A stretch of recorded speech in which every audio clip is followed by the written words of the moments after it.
Good morning, good afternoon, good evening, ladies and gentlemen, wherever you may be in the world.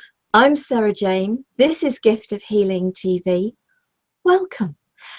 This week, our guest is Jessica Woods, and she's going to be sharing with us learning to unlearn unconscious programming. So I'm really looking forward to this because I have the feeling I really do know what she means by this. So let me introduce Jessica to you first.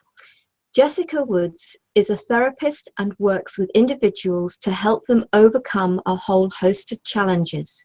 She started counselling back in the late 80s and later qualified and practiced as an NLP master practitioner.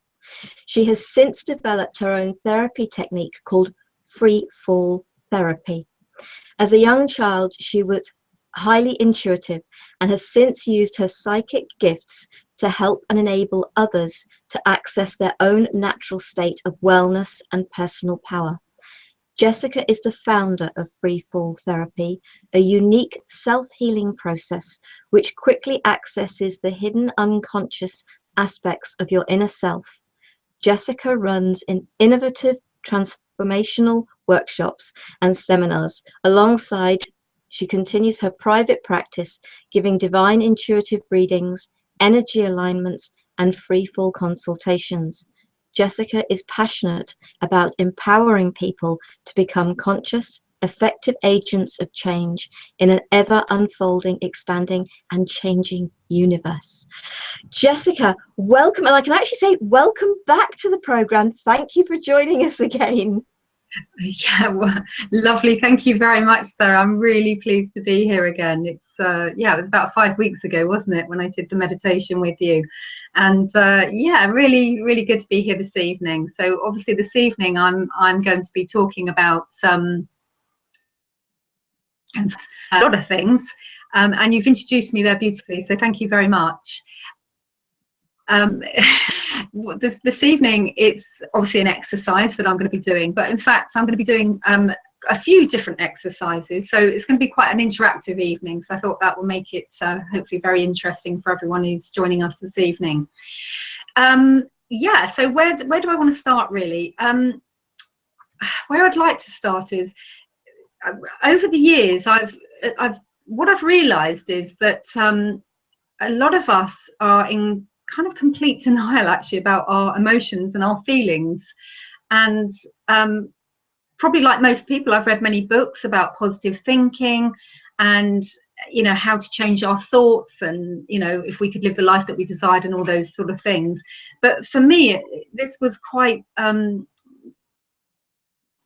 actually to do, to be honest, trying to watch your thoughts, and especially believe it or feel it. When I was sort of saying to myself things like, I am rich and abundant, or I am confident, so I didn't always feel it, and no amount of trying to convince myself otherwise seemed to change that. So sometimes temporarily maybe, or fleetingly, I kind of did feel a bit more confident or abundant, but it never seemed to last, as reality kind of took over and I was left feeling disempowered, and I couldn't seem to control the outcome of my life really.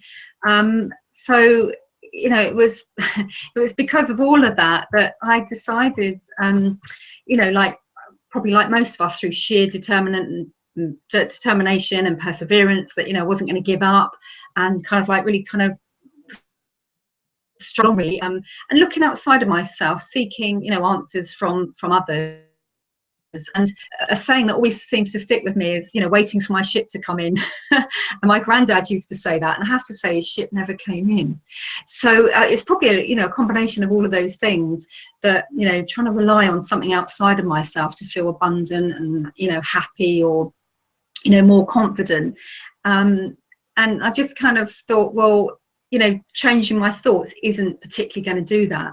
So what it took me was actually a very long time to realize that I was never going to find it outside of myself. It was within me, and I know a lot of people have gone through this similar sort of journey. We're looking outside of ourselves in these really busy times in our lives. We focus on so many different things, and it's not it's not actually making much difference to us. We're always left feeling sort of a bit empty, or, you know, not actually getting what we want. So what I did hear many times from, you know, saints and masters and gurus and that sort of thing was, you know, you've got to find it within yourself. Now, I didn't know what that meant, and sometimes that left me feeling even more frustrated and sort of, you know, disappointed, because that evaded me for so long. So I think what happened really, I got to that point of surrender. I found that point in my life, I think, like a lot of people, as I say, we've all been through different things, ups and downs, but where we kind of like really hit rock bottom. Myself, I was threatened with homelessness and lack of money, you know, poverty, and I was a single person, so I didn't even have a partner to support me. Thankfully, I did have my family and friends, and you know, they kind of like, they were my saviors at the time, to be honest. But I really did feel like it, you know, really got to that place where you feel like your life is pointless and I couldn't cope anymore. But again, through adversity, we do find strength, and by that surrendering, where we feel that there is nothing, you know, there's nothing left to fight, it's in that moment that a new the dawn of a new light that we can kind of like penetrates us, when we realize that we're in an impenetrable place, like the confinement of our own gel. And that's what I realized. I realized that only I have that key to that place within me. So it kind of really, and but of course, when we wake up, we're often not prepared for, you know, going inside and finding out what's in there. And what I realized was this amazingly strong, powerful surge of like emotions, feelings came up, of like guilt and shame and disappointment and failure and hopelessness, and, you know, and lots of negative emotions. And I think as people, when this is probably why we avoid it so much, we don't want to look at our emotions and what's going on inside of us, because it can be really painful and quite tough to, you know, to get through that point of breakthrough, you know, where we're personally empowered and feel it. So it took me a long time really to figure that out. And I guess, like all of us, we've been on our journeys, and, you know, things come to us, and we kind of like, we move on from it. So I did a lot of studying about the unconscious mind, as say, and our feelings and all that sort of thing. And what I really wanted to talk about tonight was, well, or should I say is the emotional side of things. And I wanted to give you an example of how our unconscious mind stores you know, memories and things that happen to us, because, you know, we come into this world, in the first 6 years we are very much programmed by society and what happens to us. So I'm going to give you an example. So somebody called Thomas Brown. He was an unwanted baby searching for love from his mother, and basically he got complete rejection. He was abandoned. So to cope with his hurt, he adopts an arrogant, aggressive attitude to life. And as he grows older, he forgets that he desired love from his mother, because that's what our unconscious is really good at doing. It just goes in and we forget. So as he grows up, and he takes pride in the fact that he doesn't need anyone, and runs roughshod. He hates his life. His first reaching, you know, for love was rejected. He can't help himself. He's long forgotten the cause, but the memory of the unconscious mind is perfect, and the pain, the remembrance that's buried deep within, will not let him rest. So that's a kind of an example of how, you know, as an adult, we go around in our life, you know, trying to make things right, trying to say the positive affirmations or whatever. I mean, that was quite an extreme example, obviously, but we kind of, that's how we live our lives. You know, we're either looking outside of ourselves for something, or we're trying to, you know, use positive affirmations and everything's going to be all right, you know, that optimistic, let's get a life. But for myself, what I realized is there had to be something else. I remember this was quite some time ago, when people weren't really talking about emotions, and if they were, it was not not very clear really how to deal with them. We knew we could meditate and relax and do different things, but it still didn't really enable us to get in touch with who we are. So I'm just going to start by also asking everyone if they would like to join in with this. This is just kind of like a pre-exercise, if for want of a better way to put it. And it's about kind of staying in the present moment, because the present moment is just such a precious or inspiring place, and it's not something that we do very often. You know, we're say from a very young age, we're going to be going here, there and everywhere, doing this, that and the other, and when we don't often stop. So just for a moment, I want you to just relax wherever you're sat in a seat or lying down, and just become aware of your breathing.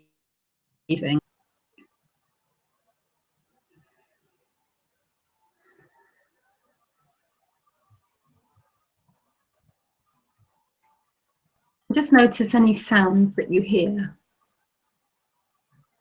if they're near or far.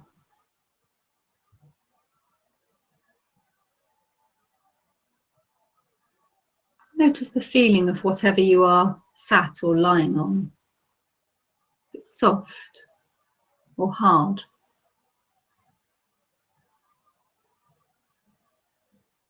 Notice what you can see with your eyes open.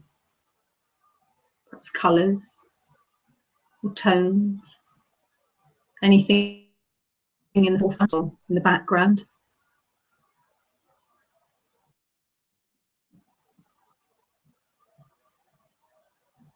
Just using your senses to be fully aware of your reality. If you can smell anything, notice it now. What do you taste? How does your body feel? Heavy or light? What else?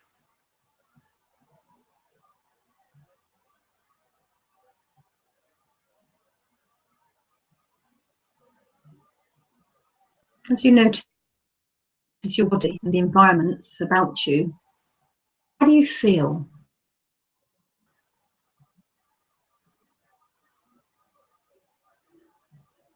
Just take a long moment to think about and become aware of your emotions. What arises when you ask yourself, how do I feel?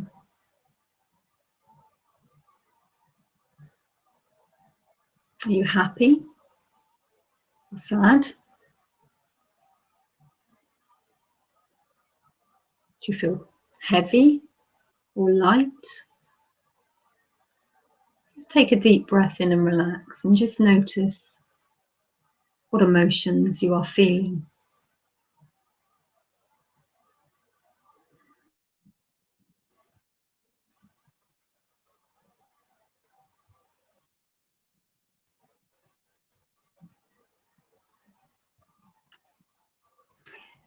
So you can come back to the moment now and come here, and you know, for some people, asking how they feel, it may be quite difficult. You know, perhaps it's easy to notice your surroundings, what you heard, you know, what you smell and that sort of thing, because we're so used to doing that. That's part of, you know, the senses that we use all day, every day, usually quite often without even thinking about things, until, you know, perhaps we get a smell of something, we're really hungry, and you know, yeah, that we're become aware of it. But you know, quite often we're not aware of how we feel. So it's really important, I think, to just stop during your day, you know, notice how you feel. So anyway, so that's just a little thing I wanted to do with you there, just to slow you down and relax a little bit as well. Because, you know, we are in this fast-paced technological world of social media and busyness, and it's so easy to be programmed and conditioned to sort of like particularly living into the future. You know, how many of us were always waiting for the next thing to happen, you know, the next party, the next holiday, the you know, the next work project to hand in, you know, the next partner to come along, or whatever, and we're denying ourselves to connect with who we are when we're doing that. We're so caught up in the reality of perhaps their concerns, our jobs, what's happening, you know, and all this sort of thing, that we including TV actually, and we kind of completely lose our identity. we don't know who we are. We've disconnected, you know, from this source being, this soul self, or whatever term you like to use. And without this connection, we become like, you know, those children who have those little poo sticks and they drop them in the river and it floats away down the river. And it's just subject to whatever's happening with the river, if it's up fast or slow, if it gets caught up in reeds. It's like our lives, we sometimes have no control. So I kind of feel it's really important that we do claim responsibility for our emotions, really much, very much so, for all of them, the good and the bad, you know, because negative emotions have, you know, like bad connotations, and most humans will probably do anything to avoid having them. I certainly know I certainly did in the past. But it's time now, isn't it? It's time to change that. It's time to be really aware of, you know, our own inner strengths, and not the survival of the fittest, and, you know, the strength over weakness and all those kind of things that we've been kind of conditioned and programmed to, you know, to notice as our reality. Basically, there's so many people, I mean, you know, even today, after all these thousands of years, but there's still so much fighting and war and people against each other. And it's because if you could really feel who you are, you have really a part of you. So we are in times of mass awakening on this planet, there's no doubt about that. And obviously many people that are that are listening here today will be very much aware of that they're very much aware of their own inner selves, and that the change, and that they're desiring change, and that they're wanting change. And I do believe it comes in from that inner call. So we're rapidly awakening. Some of us have been on this journey for a very long time, and some people are awakening really, really quickly. But people are very much waking up. But it starts really with acknowledging how you feel and what's going on for you, rather than, as I say, trying to work it out with your head and being out there and being so, you know, self-focused on other people. So I know I often, and he said, when he said heal thyself, I feel that what he meant by that was you must first learn to know thyself. He also says that, for without doing so you cannot attain that enlightenment. And I don't think you can help others. You know, you can't help someone else if you're struggling yourself. You know, that would be ridiculous. It's like the aeroplane scenario. If you're on an aeroplane and, you know, they say please put your mask on first, and that's for obvious reasons, before you put it on your children or try and help anyone else, because you're no use if you can't, you know, help yourself. So, and I also feel that what he meant by that was, it's kind of like he kind of like knew what you give out you get back, so what we would call modern day law of attraction. So it is about honouring ourselves, noticing how we feel, not being scared, because a lot of us are really scared to express our emotions, you know, and again, that's a lot of conditioning and programming from when we were very young, that we're not allowed to express ourselves. You know, we've all grown up with different, you know, whether it's parents or teachers or societies, you know, you're not going to amount to anything if you do this, or you're going to be too fat if you eat that, and, you know, and all that sort of stuff that happens to us. So we, you know, we have to be true to ourselves. We have to recognize that if we don't accept how we're feeling, then we really are never going to be able to move and move on, really, and get the things that we want. So all these things, I kind of like thought of, and as I say, a lot of the stuff that came out, it was really, really uncomfortable. It's like when you move through it, as I say, that adversity, you move through it and you come out stronger for it. And it's through recognizing that truth in ourselves that we really grow. So we have been, as a human race, in denial far too long. We've been taught to suppress our emotions, and kind of our thoughts as well, particularly the daydreaming ones, because we're not allowed to daydream and imagine. But we've been programmed to respond appropriately, or should we say inappropriately, ways. And we've now, we've even got to the point where we've, you know, we've denied not only how we feel, go into lying, mostly to ourselves at every level of our being. So we taught that to express our emotions, for a lot of people, is a sign of weakness. We're told that if we walk our talk, we're delusional and we need to grow up and things like that. So we've all heard it. We're all aware of it. But what I would like to talk to you about is that when we understand that if we, by expressing ourselves, it isn't a form of weakness, then we're able to be coherent, I think is what I want to say. I want coherent within ourselves, and we can make that connection to our soul self and our inner being. Freefall therapy work very much like this. It basically takes you to that point of source, that point of origin, that inner self where you're fully accepting of all of that. So what I wanted to do tonight is talk to you about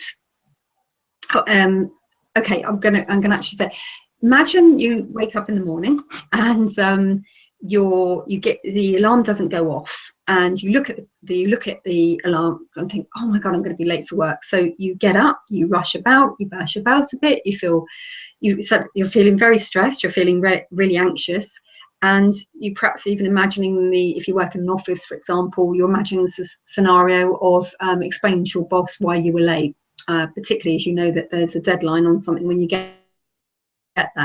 But what I want you to think about, and this is really, really, everything I'm going to review this evening is really simple things, but because it's simple, it's very powerful, and it really isn't to be dismissed. So if you, in the moment that you wake up, one scenario is you jump out of bed, you rush to work, on the way there you get caught up in traffic, you're already anxious, you're already stressed, and you're in a, by the time you actually get in, probably trip over something, bash your ankle, so your ankle's in pain, you turn around the corridor, there's your boss looking absolutely furious with you because you haven't met that deadline that you said you would. So that's one thing. Not a good way to start a day, but I'm sure that all of us at some point or rather have had a similar experience, and it's that law of attraction thing where it goes from bad to worse. So I'm sure we've all experienced that. But let's take another scenario. What if you wake up in the morning and the alarm still doesn't go off, but rather than jump out of bed and go completely manic and start running around and cause a lot of stress to obviously your physical body and to everything else, what if you said, stop, I'm just going to stop for a moment, I'm not going to get in that stressful state. What I'm actually going to do is give myself an opportunity right now to ask myself a question. What is a positive in the alarm being not going off? Now obviously the first thing that usually comes to mind is nothing, absolutely nothing. I'm going to be in trouble, and all your mind again starts going crazy and coming up with all the reasons why you can't find a reason. But if you just say stop, relax, and take a deep breath and ask yourself that question again, what's the positive in me in this happening, the alarm going off, or whatever the scenario is? And it could be that, well, you could have had an accident on the way to work, and you might be driving down the road 10 minutes later or half an hour later and actually see that you could have been involved in that. So that could be a reason, because there's a lot of trust, isn't there? We have to, and that's another key thing that humans don't actually do. We don't often trust, we believe that we've got to be programmed and conditioned, we've got to be this fast-paced society, and actually what I'm saying to you is we don't need to be. There is no reason whatsoever why we can't just for a moment recognize that we're late, but rather than reacting to it, actually look for the positive reasons. So that there could be absolutely lots and lots of reasons why. It could be that you'd actually needed the extra sleep, and as I say, you could have had an accident yourself or something. Maybe you won't ever know, and sometimes it isn't important to know the reason, but it is important to stop and ask yourself that question. And you can ask that question in any situation, actually. In fact, I'll come to that in a moment, because I'm gonna actually do this as an exercise. Is the past conditions, reactions, anxiety, stress, and no wonder the levels of people having heart attacks and all the other things is on the increase. There's no that's pretty obvious, really, isn't it? But when we sort of like focus all our attention on something when it doesn't work out, we look for the negative. We're almost programmed, human beings, aren't we, to look for the negative, or to, you know, have that inner critical or whatever it is that's going on constantly. And we're giving our power away. We fear failure. We feel all sorts of things. And look at the people that the majority, not majority, well, actually in America, they did a study. I think the statistics are recent. Of Americans are on at least one prescription drug, and more than half the two. They found that some of it was antibiotics, but most of them were antidepressants and painkilling tablets and things as well. Here in Britain, and this is very current, 1 in 11 British adults now take antidepressants, and they're basically, the UK is the 4th most medicalised population in Europe, and that's pretty high statistics, isn't it? And 9% of adults in the UK have taken antidepressants in the last year. That's 3 times the 3% of adults taken in Greece. So that says something, because they've been through it, haven't they, with everything. Yeah, we are a society that is completely, when my view of, for things like depression, is that we are suppressing our emotions, and unless we are, going to get on and deal with that and face whatever we think is so scary and so wrong and horrible within us, those statistics are going to rise more and more. And obviously, you think of the strain that it's putting on our mental health services. And I know for a fact that some people are waiting can be up to a year for counselling. So it's really not, it's not a good situation to be in. I do believe that all of this is really relatively easy to solve. It is when you know it, isn't it? It's always that, when you've got the key to know what is easy to do, and it is. So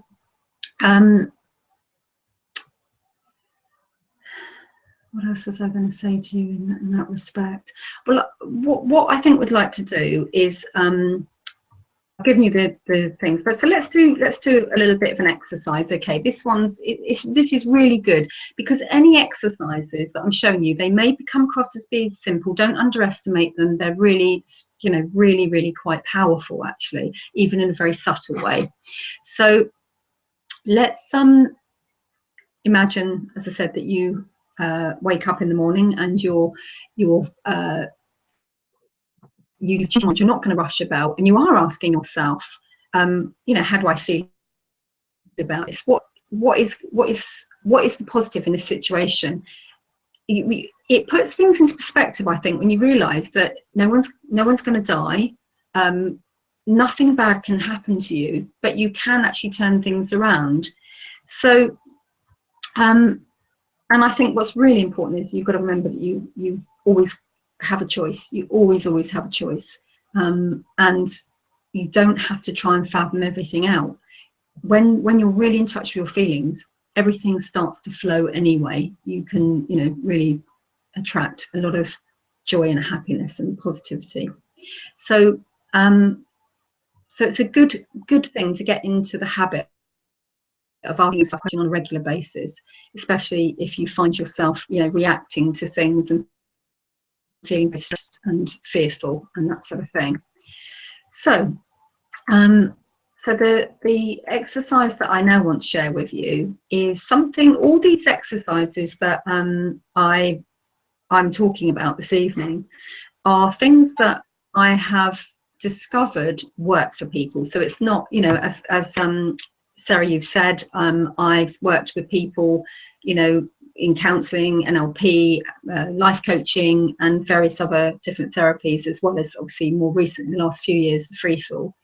And what I've realised with people is that when they do these exercises, their life will change, and it doesn't have to be hard work. There are all these things you can do. You don't have to sit down and meditate for hours. You can literally do them while you're driving in the car. You know, you can ask yourself, what's the positive thing about being stuck in this traffic jam? And it's that opportunity to relax, for example. But this next exercise is a really good one, because it helps you to get in touch with your soul self, your divine self, which I've mentioned many times.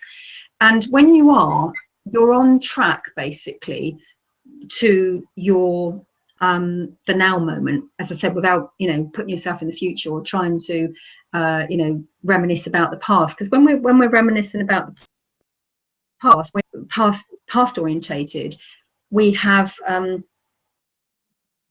feeling guilt and you know, any of the really like negative emotions of loss and trauma. That means we're focusing too much on that. If we're thinking about too much in the future, we're worrying, where worry, anxiety, fear, and those sort of things like really come in.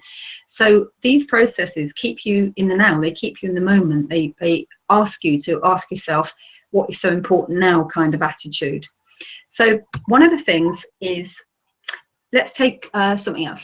Let's suppose somebody asks you, do you want to go to a concert in December? Well, of course, it's October at the moment. You don't know if you want to go to a concert in December. Let's suppose it's a neutral. You're not fussed either way, as in like who the group is. Your friends you to go, maybe a bit of pressure that they haven't got anyone to go with. They really want you to go.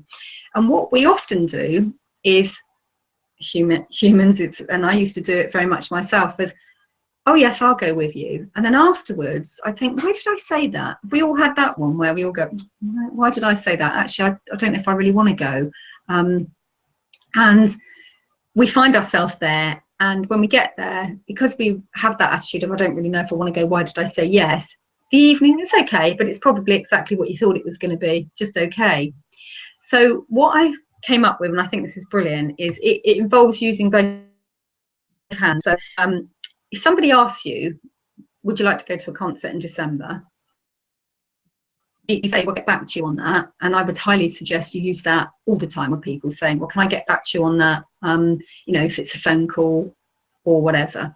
And think about it and do this little simple exercise. It only takes a few seconds, minutes.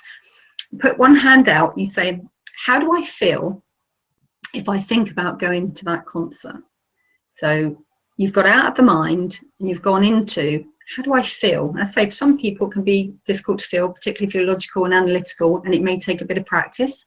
But if you, I'm very intuitive, so it's really quite, in a way, easy for me sometimes. But even I have to stop and think about it. So how do I feel when I think about going to that concert? Well, you could say, well, I don't know, I've got an idea. But ask it again and relax into imagining yourself at this concert. How will you feel?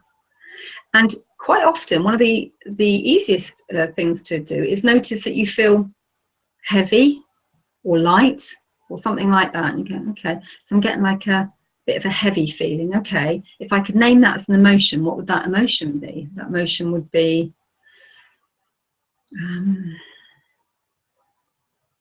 a bit fed up, as an example. Okay, so you've got that one. And now the other one is, if I don't go, in the other hand, how will I feel? How will I feel if I don't go to that concert in December? So you think about that from the point of just surrendering to it, accepting it. How do I feel? Oh, that feels light.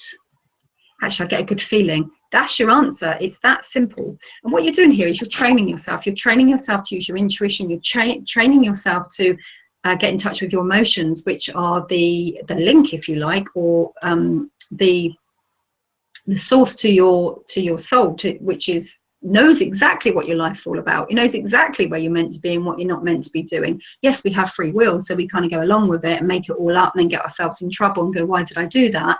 Whereas we could just stop and say, actually, you know, no, I can make that decision. So you ring up a friend and say, thank you for the offer, I hope you have a wonderful time, but I'm not for me. No justification as well, because that's another thing that humans do very well, is justify. And then they get to and end up doing it anyway. So it's needing, but once you start to use this technique, you'll find that you don't have to put your hands out, but you do that because it actually helps you to make it something so you're consciously aware of what you're doing rather than it all up in the head again. So that's one exercise. I hope that you can use that. And there's another one that I really want to share with you, which is the one that actually led me into the Freefall process, which I would love to share with you this evening. And I'm going to be talking about that a lot when I come back in November, because I'm coming back in November. And I should be talking a lot about the process, what happens in the process, and you know, all that sort of thing.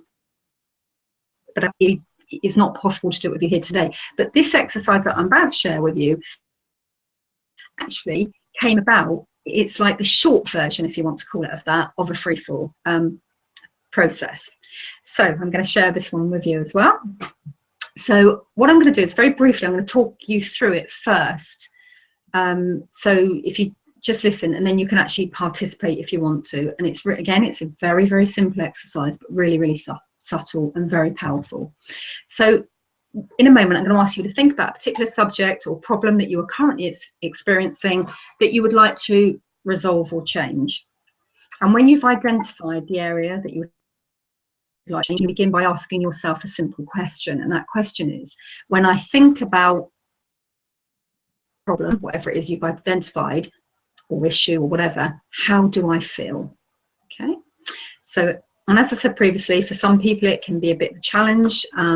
If you're logical, so it may take a little bit longer. So I'm not sure how long we've got left on here this evening. I think, yeah, we'll go through this, but you can always come back to this exercise. It's really simple. And also I'd say at this stage, if anybody wants to get in contact with me, do so through my website, which I believe Sarah will probably put up later. And I can send you a written format of this. If you send me your email address, I can send it to you if you're interested. So when you have identified the area you'd like to change, you ask that simple question, think about, how do I feel? So, and the gift here is to really identify how you feel about it. And it is a gift to yourself when you really allow yourself to, you know, find out what emotional feelings best describe how you feel about the situation or problem. And then you're going to write them down. Okay, so for example, let's suppose you've got a problem at work with your job. And when I think about my job, I feel fed up, I feel irritable, or you know, angry or worthless, or whatever it is that comes up. You've written them down and you've got them. So you take time to identify how you really, really feel. That bit's really important. You may have one emotion, you may have four might come up. You might be, you know, you might have anger, rage, whatever, or depression, or whatever the feeling or emotion is for you. There is no correct, it's just what it is. And the next part is just to simply allow yourself tapping emotions and these feeling responses when you think about your problem. And as you do so, one of the really key parts of this is taking a deep breath in and releasing your breath deliberately and easily as you acknowledge how you feel. That's really, really important, actually. So I'll give you the example. It would be, so you'd say to yourself, it's okay to feel anger. Let's take anger, or angry when I think about my job. So you breathe it deeply, go, it's okay to feel angry about my job. Now you can say it out loud. If you speak it out loud, obviously you probably won't want to do that in a public place for anyone that's listening, but you allow yourself to feel that emotion, to kind of really fully feel the emotion, and you do it one at a time. Not four. You say it's okay to feel angry. Breathe it out. So you're really kind of almost dropping into that emotion. You're accepting it, you're surrendering to it, you're letting go, you're allowing it to happen.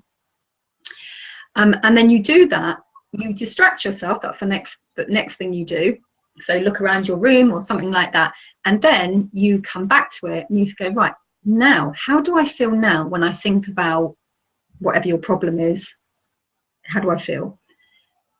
And if you've really allowed yourself to surrender to it and access it fully, that emotion, it will have changed. So you need to now identify how you feel now. So let's suppose it was rage and it's now moved. You tune in, you think, I'm angry, I'm really feeling angry. Good, that's really good. So you tell yourself it's good that what you're feeling, which is complete opposite to what we're brought up to. You know, you're not really allowed to feel anger, are you? So I'm saying you are, you fully express it, you fully feel it, and then you go again. It's okay to feel really angry when I think about my job. It's okay to feel angry when I think about my job. And you're letting that energy through. The reason that you're using that, and you keep on doing this, by the way, until you get to a point where you feel really, really good. I'll follow all that on in a moment. But the breath circulates our energy and recharges our inner connection, and it also be present, you know, like in the present moment, and it helps our inner being give sense to our current emotional state.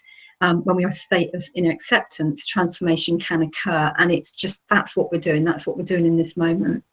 So you keep on doing it. So you ask yourself how you feel. You identify the feeling.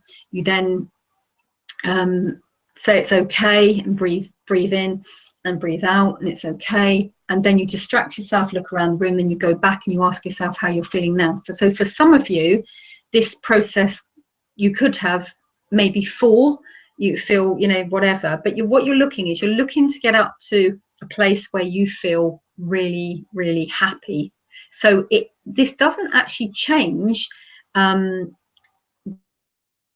situation. For example, you've still got to go to work the next day, but it will change how you feel about it. It will put a different feeling, tone, perspective on it. And then when you go to work, things like you know, you will have shifted your state. So things like you might go in the next day and you suddenly find that you've got a pay rise, or that you've been promoted, or that the company's closing down, and you know, they've done you a favor, because then you go off and get yourself a better paid job and in a better situation. So this is kind of how this emotional, when we work with the emotional level and the emotional body, this is how it works. It doesn't necessarily say, it's quite subtle. It doesn't necessarily, you know, you're not going to change your job overnight, but maybe the next day it will, or maybe it won't. So if you all want to now just think of something, because how are we doing for time, Sarah? Am I We've only got a few minutes left. So. Right, so perhaps process is going to be, where does the time go on your show? Perhaps me explaining it like I have, and then if anybody wants to do this and get a copy of it, as I say, I'm more than happy to send it out to you. That might be better, because I think, as you say, we're running out of time, aren't we? But I think hopefully everybody understands the process, and in a moment you can have an opportunity to ask me if there's anything that doesn't make sense. So, but it's really, really quite an amazing exercise. It gets you in tune with yourself. You start to become more aware, more intuitive. Doing all these little exercises that I've mentioned to you today really will change your life. You're putting your emotional welfare first in your life, and you know, it will make you feel good. It will change your cognition. Your outer world will begin to reflect the inner work that's taken place. That's really important. You know, I say it might give you the confidence to apply for a new job if you want to leave, or a relationship, or whatever it is for you. So, as I said, it's important to recognise it doesn't always change everything straight away. But if you start to be responsive to how you feel about things, you'll find that your life will most definitely improve, and you'll be more, you won't have to rely on, should I do that or shouldn't it? Because, you know, a lot of us is, should I, shouldn't I, don't know if it feels right, and all this sort of thing. And then afterwards you go, oh, I wish I hadn't done it. So, as I say, it's so that's it, isn't it? Does anybody want to ask me any questions in relation to what we've been talking about, or what I've been talking about tonight, Sarah? Okay. Karen's here from Paris, and Gwenny says, hello, sorry I'm late. Gwenny, you've joined us right at the very end, bless your cotton socks. So I hope that you will go back to the replay. If there is anybody who wants to ask any questions, please do. I know we've had a few breaks in technology, that there's been something going on, but I've certainly got the gist of everything that you've been saying. So it hasn't been it's certainly from what I've been seeing, it hasn't been totally perfect, but there wasn't a time when I was thinking, really can't hear what you're saying. We've definitely it. So that's good. So please, sort of folks, and Jessica, your website is jessicawoods.co.uk, isn't it? Is that right? jessicawoods.co.uk, yes. As I said, if anybody wants to, there's a contact form on there, so you're welcome just to say, I listened to the show, can you send me the leaflet, the mail out, and I will send it to you so you can practice it. But as I said, it really is very, very powerful doing this work. And I think because we're so used to, aren't we, doing practical, definite things, that we don't see any change. But when we really work on our inner self, and this completely works on our inner self, and as I said, it kind of sets us up for deeper work as well if we start doing this, practicing it.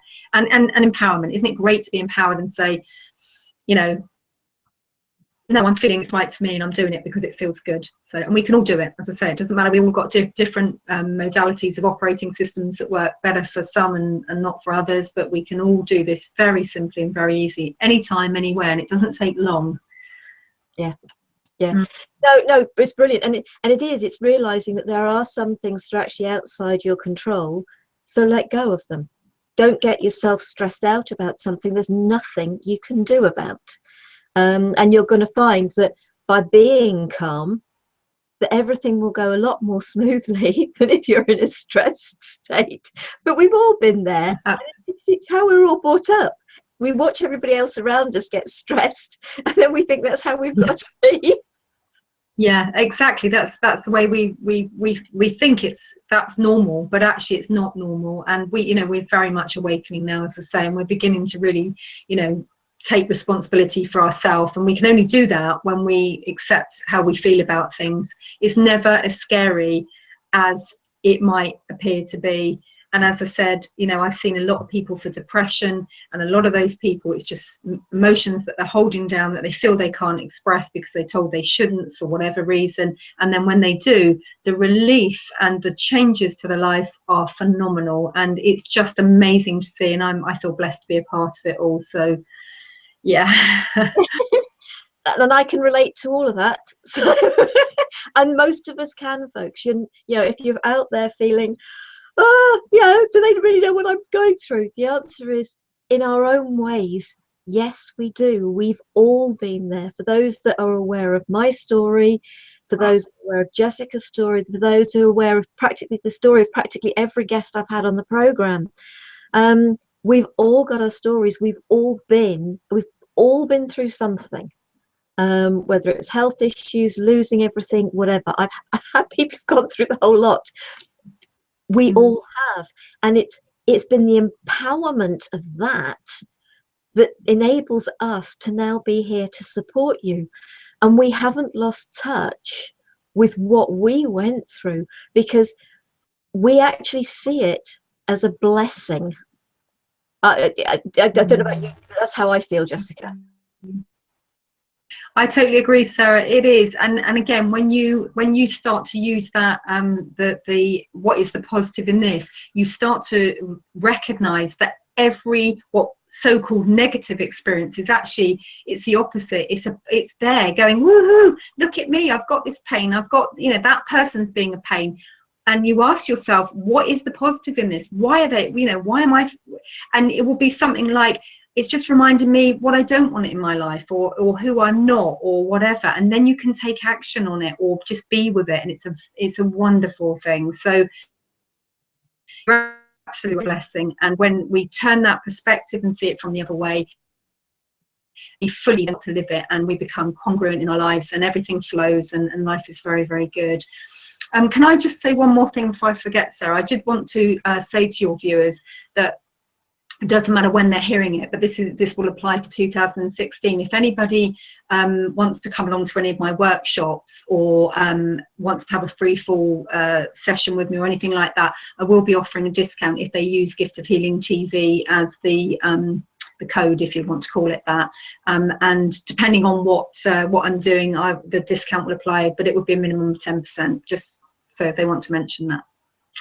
Brilliant. Thank you very much indeed. Thank you. I'm going to say thank you to you folks for being here. I hope you've enjoyed. Please feel free. Jessica's very happy for you to get in touch with her. You can sort of have a written copy of that final exercise from her. Any questions you've got from her, for her, please feel free to ask. You can either ask them, if you're watching the replay, either ask them here, you can ask them on the YouTube video, you can send emails through to us. If they come through to me, I will make sure Jessica gets them, or just send them directly to Jessica, which you can do through her website, jessicawoods.co.uk. So thank you for that. Next week we are being joined by Jill Matson, and Jill's going to be sharing sound healing throughout the ages. And for those of you that know me and have watched lots of programs, you know my love of sound energy. And we had Seeker Deer on last week with his didgeridoo. So we had sound last week, and we've got sound next week in a different form, I think. So I hope you will join us again next week. Karen says, brilliant, thank you very much. I feel very relaxed. So Karen, thank you, Karen, much appreciated. Gwenny, I hope you'll go back and watch the replay or the YouTube video, and I will be putting, you'll find Jessica's information on the website for another week, under the About Us page, so you'll find her website address there, and then I'll be putting it under the YouTube channel tomorrow morning, so that people can find it under there as well. So that'll be able to be found, just in case you haven't written it down or you're thinking how's the spelling, etc. Very simple. So thank you very much indeed. A very big thank you to Jessica. And as we said earlier, she is joining us again to share much more about Freefall therapy. It'll be on the 18th of November, 2015, for those who might be watching this well in the future, in which case you'll find the replay on the website. Thank you, Sarah, and love to all. It's been an absolute pleasure. Do use those principles. They will really change your life. Thank you very much. Have a good rest of an evening or day, wherever you are in the world. We'll see you again, hopefully, next week. Take care, folks. Love, peace, and light. Namaste.